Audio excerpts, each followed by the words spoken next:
One day, I was sat on the sofa waiting for some van parts to arrive. Then I realised in the 2 years which I've been building this van, I've never actually given a proper tour of what I've been up to. But first, let's go somewhere a little bit more picturesque than my living room.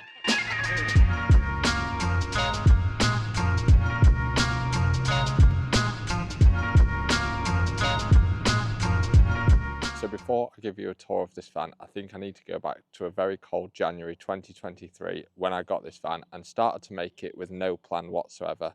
All it was just a crudely drawn sketch on a PowerPoint presentation, and that was the idea. And over the last 2 years, I've fumbled my way through van conversion, learning lots of things on the way and definitely failing lots of things on the way. And it's made me realise one main thing.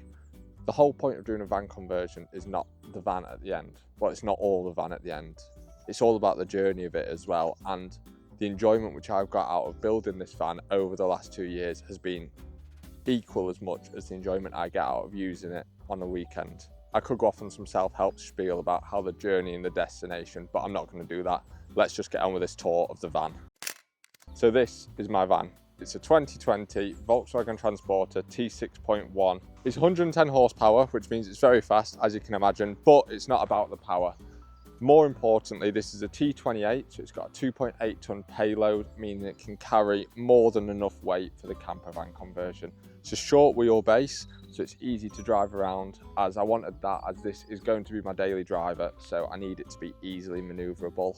So the van has an internal cabin length of 2.5 metres, a width of 1.7 metres and a height of 1.4 metres, meaning it is quite spacious inside for a short wheelbase. I think a long wheelbase would be probably a little bit better, as now I've driven this for 2 years and realised that it's really easy to drive and get around in, and the length doesn't make an issue.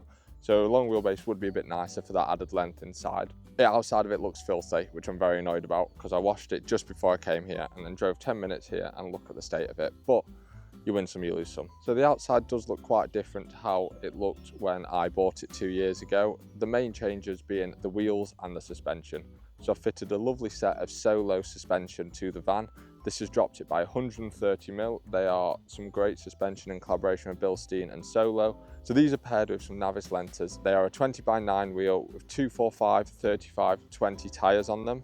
The wheels are load rated, so they're designed for a VW Transporter with the fitment and then the weight that they can hold. So these can hold a ton of corner, so it's more than enough for the camper van. And a few other things which I've done to the outside is put stickers and branding dotted around, as you can see. I've also fitted the sliding windows on the side. So this is just to make it more light in the cabin and means that it looks like a camper and not a panel van. And then I've also fitted colour-coded wing mirrors, as mine got knocked off, so I thought I'll try it and see what they look like. When it comes to exterior, I like to go with the philosophy, less is more, and that's what I've gone with this, and I think it looks great. I know a lot of people have personal preference on how their van looks, but from my side, I love how this van looks, and I'm very, very happy with how it's turned out. Inside the van, I've tried to split it into two different sections, and the first of those sections being the area I'm sat right now, which is the living space. It's all the area in front of the fake bulkhead wall, so including the cabin and all this bit behind me. Looking in at the living section, you'll see a nice pull-out double bed which acts as a sofa in the day and then pulls into a bed when it's time to sleep. Under the bed, there are 3 large storage boxes, with the first one containing all the 12-volt electrics to the van.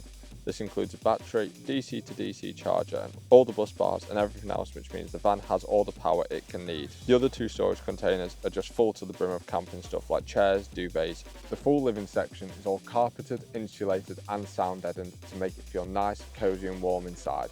This is the same for the cabin as well, which just acts as an extended living section when we're out camping, as we use it to store all our stuff and fit curtains and blinds to the windows so it blocks it all off. The roof has also fully been carpeted and then fitted with a lovely halo welcome light, which you can see on. There are also 6 spotlights in the roof, 4 controlled by the living lighting section and the other 2 controlled by the garage lighting circuit.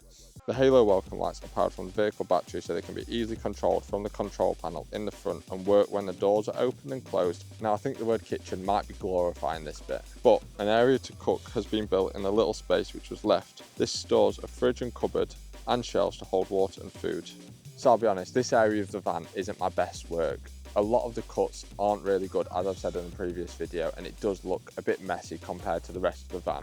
So it's definitely an area which I want to revisit soon to try and make it look really nice as we slowly improve the look of the van on the inside, especially now the outside is looking bang on. The fridge is wired up to the 12-volt supply from under the bed and sits nicely on this platform, so it's easy to get to whether you're inside or outside the van. And now finally, probably my favourite bit of this kitchen build, which is the pull-out hob drawer.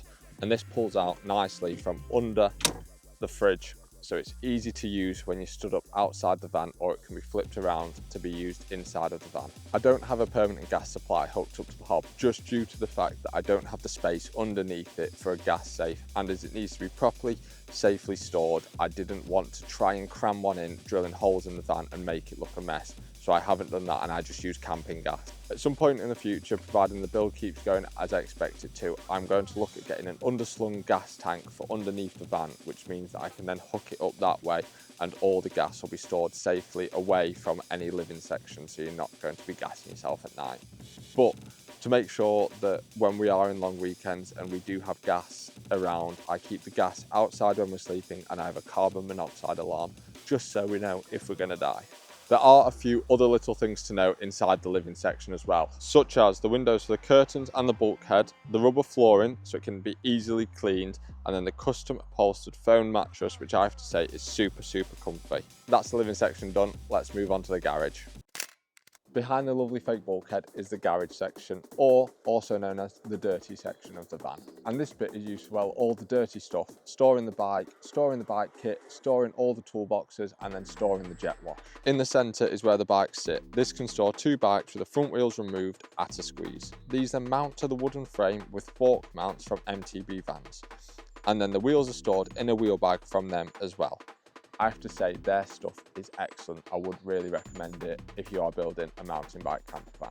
Underneath the bike storage is 2 large storage chests. The one on the left hand side stores my riding shoes and gear, and the one on the right hand side stores toolkits and a jet wash. The back section is also fully sound deadened and insulated, but not carpeted, as I want it to be easy cleaned and not easily damaged. It is then fully clad in OSB to add some extra protection from the mud and for when I'm getting the bike in and out of the van. I've made some custom made door cards for the inside of the back doors, which just tie everything together. I feel doing the garage like this has made it a super useful space, which allows me to segregate the clean parts and the dirty parts of the van, and I really like that I've not got the conventional setup where I've got a bike next to the bed, so I'm sleeping next to a muddy bike, and then when I'm on race weekends or when I was in Morzine, I could shut the bike away and then just relax in that part of the van and not get covered in mud, which is lovely.